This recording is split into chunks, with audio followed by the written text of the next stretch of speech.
The midday bilingual newscast on the Cameroon Radio Television this Saturday. Ladies and gentlemen, good afternoon and welcome. My name is Mukwele Prince-Will Aduma. With me is Agnès Solange Abesolo. Good afternoon. You have the headlines. Bonjour Princeville, les titres du 12h. La communauté Toudi Yetotan, Yetoulou et Yetondor du Cameroun organise en ce moment même une messe pontificale en l'honneur du président de la République, Paul Biya. La messe est dite en ce moment par l'archevêque métropolitain de Yaoundé, Monseigneur Jean Barga, en présence du représentant personnel du chef de l'État Samuel Vondoyolo et de plusieurs membres du gouvernement. Nous retrouverons nos reporters en la paroisse Marie, médiatrice des Toudi. Sur nos routes, tolérance zéro pour nos porteurs, pour les gros porteurs, ne possédant pas de visite technique. L'axe Yaoundé-Bertois dans le collimateur des Bérets Rouges après des instructions fermes. Nous ferons le point de la descente de la gendarmerie nationale sur le terrain ce matin. Et puis, la jeunesse ambitieuse du Cameroun en vitrine aux 12h en page magazine. Des projets fructueux dans les secteurs porteurs. Voilà pour les titres.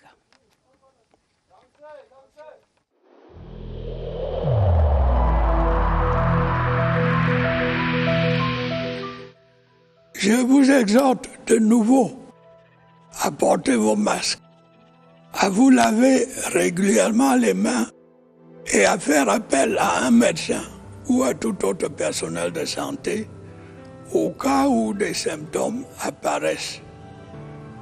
C'est le seul moyen de préserver les vies et de freiner la propagation du virus.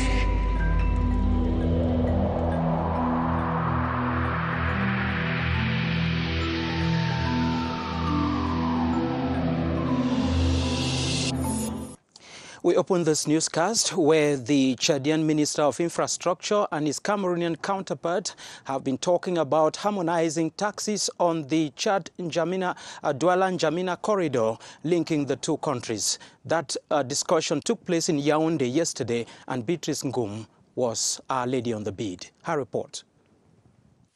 It started like a courtesy visit, but ended up being a working session. The ambassador of Chad to Cameroon, flanked by the Minister of Infrastructure and Transport of Chad, plus other top-ranking officials involved in the transport sector in Chad, met with Cameroon's Minister of Transport and his collaborators to discuss some of the problems in the land, water, air and maritime transport sectors. But most disturbing was the problem of transporters on the Douala-N'Djamena-Bangui corridors. The Chadian delegation raised concerns over the collection of high duties on transit goods and the problem of double number plate registration. After the discussions, both countries concluded that tariffs on transit goods need to be harmonized and the problem of transporters operating with a Cameroonian and Chadian number plate for fraudulent purposes on this corridor tackled once and for all. To the North region now, where Harkomi, the specialized customs unit in the northern regions, has intercepted the transportation of said to be unauthorized merchandise. The coordinator of the unit, Jude Mofo, has promised his team's determination to multiply such crackdowns to put an end to the phenomenon of illicit trafficking of goods in the northern regions. Vanessa Snamu-Wutnian completes her story in the following report. The journey of the three overloaded starless vehicles with a variety of unauthorized products was tactfully halted during one of the crackdown operations by the specialized customs unit whose mission is to stop illicit trade in the northern regions known as Alkomi in the night of the 17th breaking 18 February 2021 between Barndake, a border locality of the north, and Garoua, the region's capital.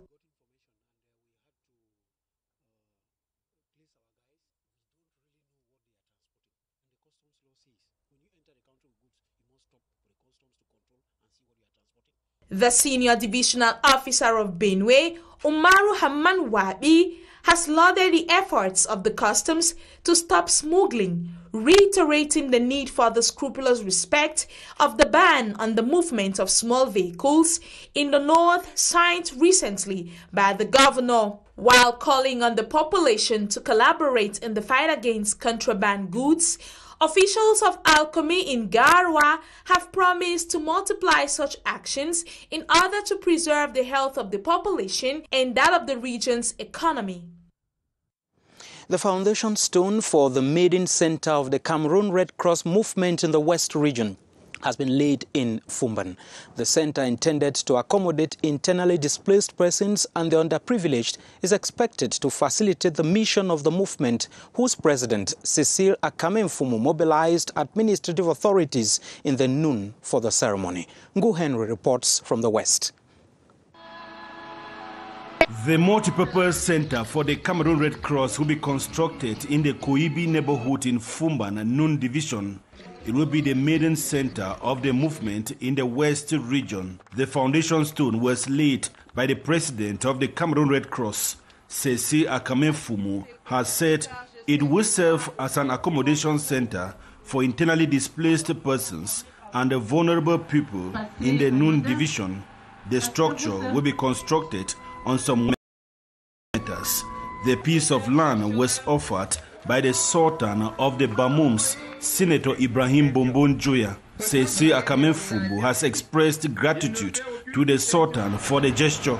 The event was attended, among others, by the SDO for the Nun, Donatien and the mayor of Fumban, Patricia Tomainon Dam Joya. Vous regardez le 12h, Madame, Monsieur. L'archevêque métropolitain de Yaoundé, Monseigneur Jean Barga, célèbre en ce moment au sanctuaire marial d'Etoudi une messe d'action de grâce pour le président de la République, son Excellence Paul Biya. Le président de la République est donc représenté par le ministre directeur du cabinet civil, Samuel Mvondo Ayolo. Retrouvons sur place Étienne Pascal Azégué. Bonjour Étienne. Bonjour Agnès Solange, bienvenue ici au sanctuaire marial d'Etoudi où vient à peine de commencer la messe pontificale dite par l'archevêque métropolitain de Yaoundé, Monseigneur Jean Barga. Il faut dire que cette messe est organisée par les grandes familles Etoudi, Yetoulou, Yetotan et Etundu pour rendre grâce à Dieu et remercier également le fait que l'Éternel continue à protéger leur fils, son Excellence Paul Biya, président de la République du Cameroun.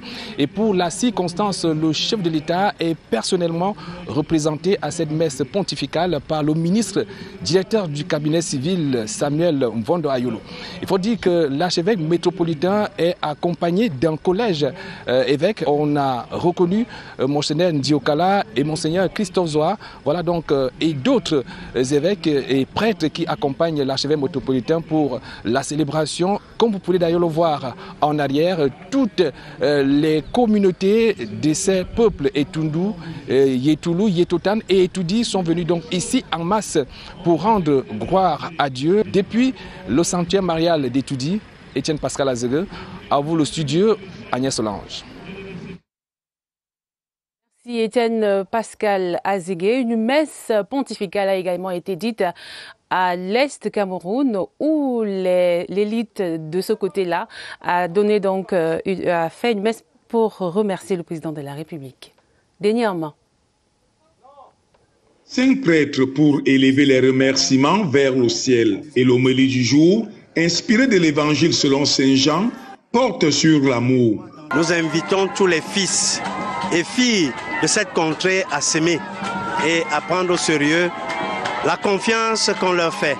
Occasion pour l'heure du jour de rendre grâce à Dieu et au président de la République, son Excellence Paul Biya, pour le choix porté sur sa modeste personne. C'est un sentiment de grande joie. Dieu a bien voulu, à travers son Excellence Paul Biya, faire de moi secrétaire général au ministère des domaines du cadastre et des affaires foncières. Une joie partagée par toutes les populations de la région de l'Est qui ont témoigné leur reconnaissance acquis de droit. Nous ne pouvons prétendre avoir mérité plus que d'autres pour être là, mais le président de la République, dans sa sagesse, a trouvé qu'il fallait que ce soit ainsi, et c'est le cas. Nous n'avons qu'à lui dire grandement merci. Cette célébration s'est déroulée en présence des membres du gouvernement, des autorités administratives et traditionnelles, parents, amis et connaissances venus partager la joie de l'élu du jour. Et sur nos axes routiers, la gendarmerie nationale continue de mettre la pression sur les usagers indélicats, comme vous pouvez voir dans ces images, pour réduire les accidents sur l'axe Yaoundé-Bertois précisément. Les bérets rouges ont reçu des instructions fermes. Tolérance zéro pour les gros porteurs ne possédant pas de visite technique et surtout ayant des éléments bordereaux d'embarquement conformes identifiant tout passager présent dans les véhicules de transport en commun. Un point d'honneur est donc accordé aux camions qui constituent la principale cause des accidents mortels sur ce corridor qui mène à la République centrafricaine et au Tchad. Princeville. That's right, Solange. The French ambassador to Cameroon, Christophe Guilou, has reiterated his country's determination in disbursing the announced 40 billion CFA francs package to support the reconstruction of the northwest and southwest regions. This was a high point in the discussions in an audience granted the French diplomat by External Relations Minister Eugène Mbela-Mbelamba. Charles Ebune with the details.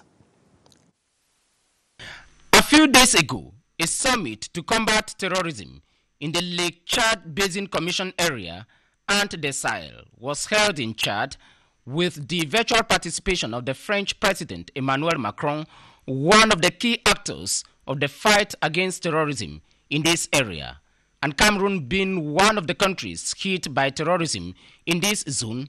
Normal that the relations between Yaoundé and Paris are reviewed in such areas, and possibly this was one of the points of discussion between the French ambassador to Cameroon, Christophe Guilou, and the Minister of External Relations, Mbela-Mbela. We had an extensive exchange of views about the situation in Cameroon, obviously, and the bilateral relation between the two countries. And talking about bilateral cooperation between Cameroon and France, France was one of the earliest countries to support the reconstruction of the northwest and southwest to the tune of roughly 40 billion CFA francs in the crisis-hit areas. We're still looking at how we are going to disperse this funding. And you have to know that we have some major projects. Yaoundé and Paris regularly exchange diplomatic notes, and today's audience between the French ambassador to Cameroon, Christophe Guilou, and External Relations Minister Mbela-Mbela was just one of such occasions. Let's go over to the far north region, where the construction of classrooms sponsored by Plan International has been praised as a veritable measure to encourage schooling in the Mayo Sava division, where many children are reportedly abandoning schools for circumstances beyond their control. The SD of the division, Roger Safo, chaired a ceremony for the handing over of a school structure. Sylvester Atemkem completes the story in this report.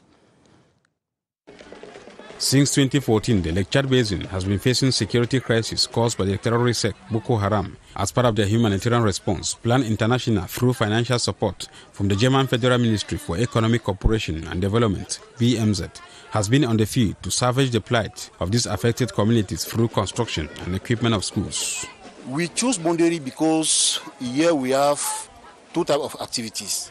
Over the construction of new classes, we did also the rehabilitation. And here we have a very good feedback. The senior division officer for Mayo Sava also used the handing over ceremony to express gratitude to Plan International Cameroon for contributing to alleviate poverty and promoting education, among other activities. It will contribute to improve the number of our children who have abandoned school because of this insecurity situation. I would like to encourage the parents to send back their children to this school. Plan International Cameroon has constructed and equipped 25 classrooms with 750 benches in Kolofata, Mora, Makari, and Gofe municipalities in Mayo Sava and Logon and Shari divisions. Down in the Adamawa, where the launch of the thermal generating plant in Gaoundéré has been carried out with a promise by the electricity supply company to resolve the problem of outage in the Adamawa once and for all. The reception of the facility was witnessed by Governor Kildadi Tagieke Bukar. Silas Nkwine reports from Gaoundéré. The rest of Adamawa. Located in the outskirts of the town, the generating expected to significantly improve the quality and reliability of public access to electricity in the region. We are 100% complete. There are work still to be done on the tank farm, where we'll be storing enough fuel to be able to run this, so that we'll not be using the mobile trucks with fuel. But those are works that can be going on while the plant is running. With a capacity of 8 megawatts, it will strengthen the region's generating capacity. That's 12 megawatts in Jambutu, 8 megawatts in Gaundere, and 4 megawatts in Marwa, to help the population and our clients and end the crippling power cuts in the region. It's a dream true. Today, Gaundere Central is working now. We have seen the situation is very interesting. Parts of the Adamawa region lose power numerous times a day, plunging entire neighborhoods into darkness for an hour or more each time. Tchad-Cameroun, l'on balise le chemin de l'harmonisation tarifaire sur le corridor de Douala-N'Djamena. C'est l'essentiel des échanges hier entre les ministres des Transports des deux pays. Alvin Giselze. Le corridor Douala-N'Djamena est stratégique et essentiel pour la circulation des personnes et des biens dans l'espace communautaire de la CEMAC. Dès lors, il est important d'avoir une vision globale des problèmes qui se posent le long de l'itinéraire afin d'y apporter des solutions durables, ce d'autant plus que les tensions sont de plus en plus récurrentes. Prix de transport des marchandises, des préoccupations soulevées également quant à ce qui concerne la délivrance des documents de transport, notamment les lettres de voiture internationales, la répartition des quotas, au retard au niveau du port autonome de Douala. La séance de travail technique entre les ministres des Transports du Cameroun et du Tchad avait pour but de dissiper les malentendus. Le maître mot dans ces travaux-là a tourné autour de la Convention. L'objectif principal étant de faire en sorte pour les deux pays que les coûts qui soient pratiqués soient les justes coûts. Vraiment, il est temps de nous écouter, d'échanger, arriver à une conclusion qui a arrangé toutes les deux parties. À l'issue de cette rencontre, les deux parties ont marqué leur satisfaction au regard des résultats obtenus. Corridor Douala-N'Djamena, ça roule. Merci Alvin Giselze.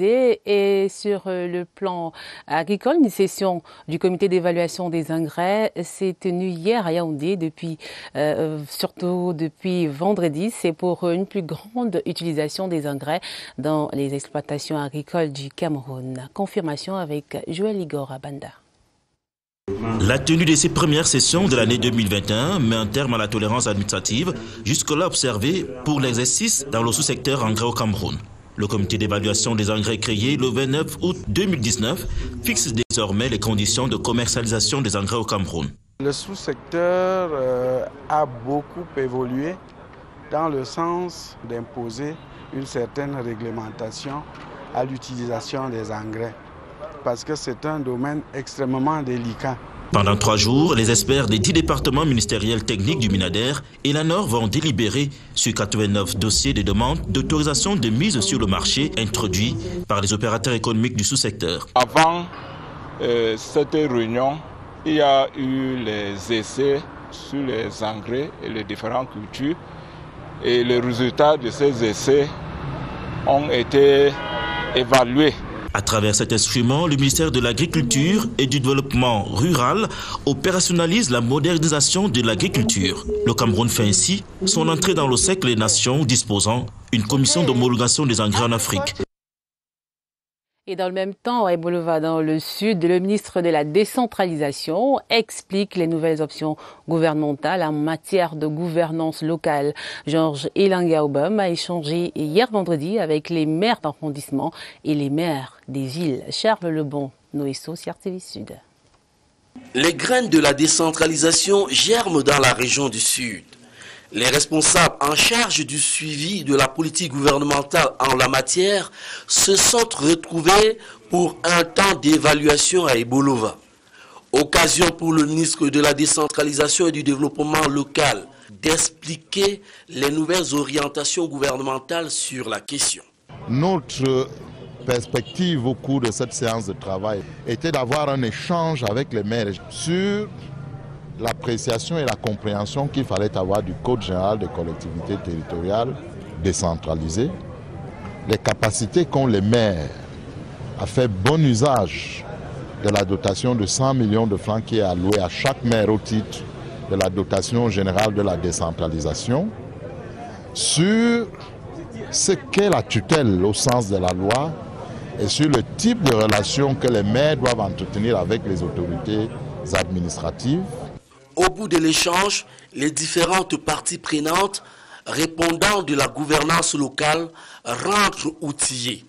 Les maires, de façon unanime, sont satisfaits des recommandations qui nous ont été données, des réponses qui ont été apportées aux problèmes et aux préoccupations qu'ils ont posées.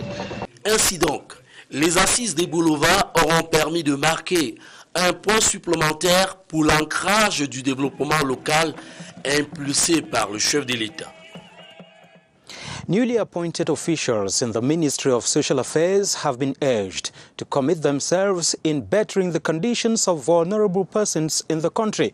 This was the message of Minister Irene Pauline Ngene as she commissioned into office in a ceremony that equally witnessed the award of medals. Joyce Tata reports.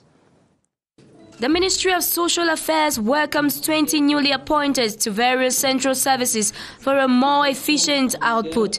A dual ceremony equally witnessing the decoration of some staff at the ministry, congratulated by the head of state for their hard work in establishing government policies for the good of all. This is a sign that the work that you do, it is being appreciated. Our service is like the disciplinarian in that ministry.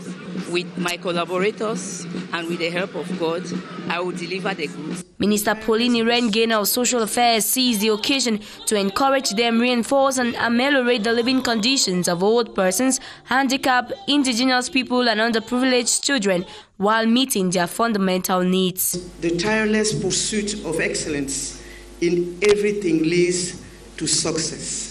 They were handed the mantle in the presence of family, loved ones and well-wishers in joy and celebration. We take you to meet youth in the country, represented by a group of them in big cities who have vowed to make the country's slogan of Vision 2035 a reality. Watch them in this discovery that reveals their ingenuity and determination. This project, just like many others, is expected to serve as a booster such that youth resolve to nurse great ambitions in key sectors of the national life. The role of oil generally in Cameroon is very important. In our country we have palm oil, we have cottonseed oil, we have soybean oil, and we have coconut oil. And the rate now is very high, and we have a lack of about 80,000 tons of crop oil that is needed by the oil mill in Cameroon to supply the need of the population. So the only way to supply oil is to create new plantation, new farmers, and our role is to help those private economic holder to have. A series of consultation meetings, however, took place recently, during which local authorities sensitized youth on what has been termed the golden opportunity given them to grow, become autonomous and contribute efficiently to the country's economic growth.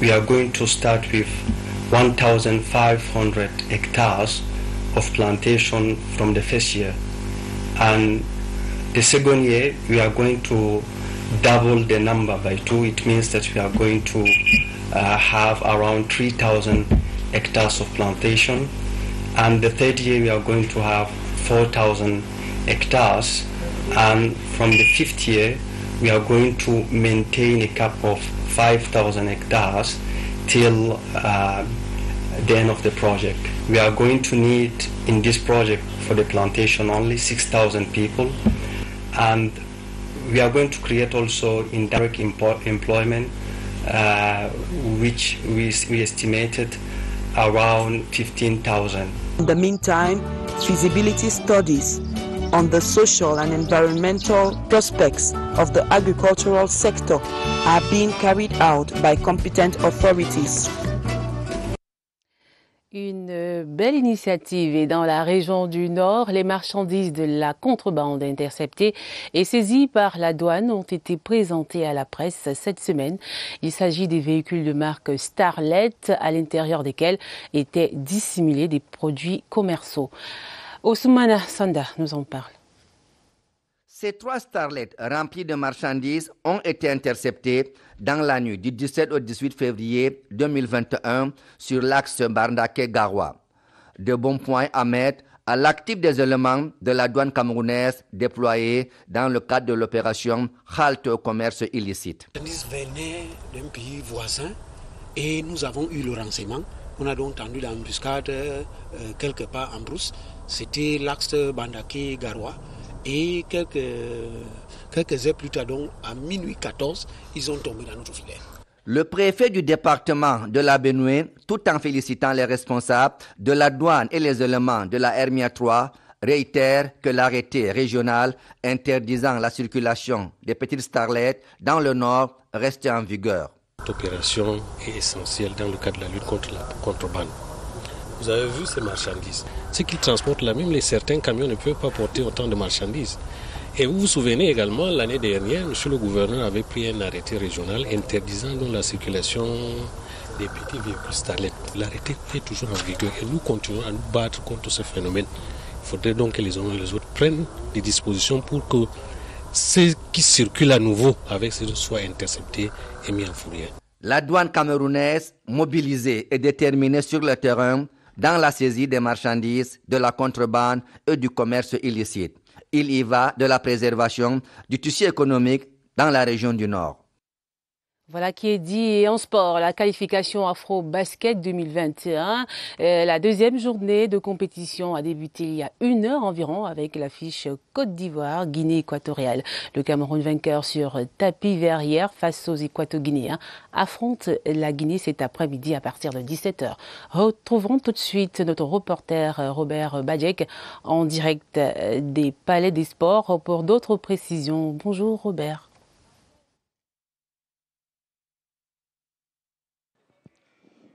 Bonjour, la deuxième journée de cette 3e fenêtre des qualifications de l'Afro-Basket Rwanda 2021 a débuté avec le match qui vient de commencer entre la Côte d'Ivoire et la Guinée équatoriale. La Côte d'Ivoire vainqueur, comme les autres favoris de la compétition hier dans sa première sortie, c'était face à la Guinée sur le score de 87 à 73. Le Cameroun, lui, entrera en lice aujourd'hui, ce sera à partir de 17h face à la Guinée. Le Cameroun a remporté son premier match hier sur tapis vert qui était prévu contre la Guinée équatoriale qui malheureusement a été déclaré forfait. Le Cameroun, les poulains de Lazare Adingono ont intérêt à assurer leur sortie première sur le terrain avant le choc de demain face à la Côte d'Ivoire. Ce sera ici même au Palais des Sports. Le programme de la journée, lui, prévoit également les matchs Sénégal contre Mozambique. Ce sera à partir de 14h. Ensuite, en fin de soirée, l'Angola en découdra avec le Kenya. En direct du Palais des Sports de Yaoundé, où se tient l'Afro-Basket, les qualifications de l'Afro-Basket 2021. Je suis Robert Badjek, Nicolas ici pour le 12h. Merci à toute l'équipe. Et puis le volleyball féminin qui est en deuil, Rebecca Rose Ngonkot,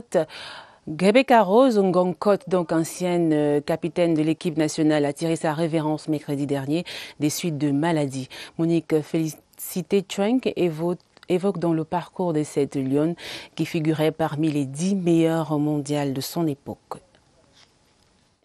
La reine Babimbi au match ravageur, c'était l'un de ses nombreux surnoms. Rebecca Rose Ngonkot, ancienne capitaine des Lions de volleyball, n'est plus. Ici, à son domicile au quartier PK9 à Douala, sa présence est absente et douloureuse. Ma femme n'est pas morte tout de suite de l'accouchement, non. Ma femme a accouché par césarienne, c'est vrai, le 23 janvier. Il comptait du 23 janvier au 16 février. C'est pas 4 jours.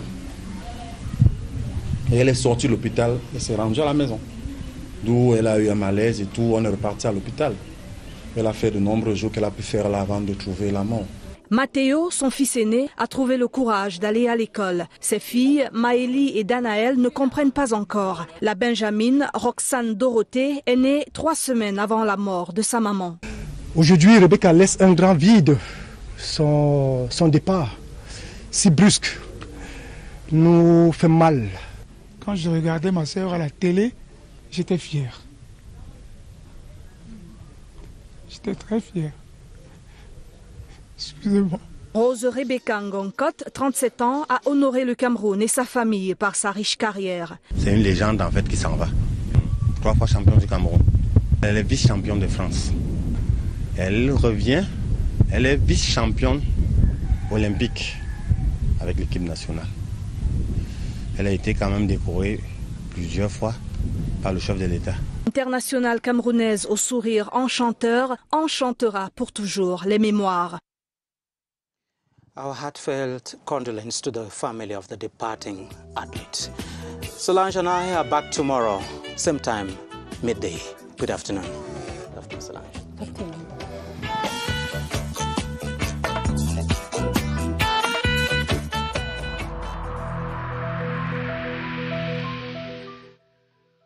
I urge you once again to put on your face masks, to wash your hands regularly, and to consult a physician or any other health personnel if you notice any symptoms. This is the only way to save lives and to curb the spread of the virus.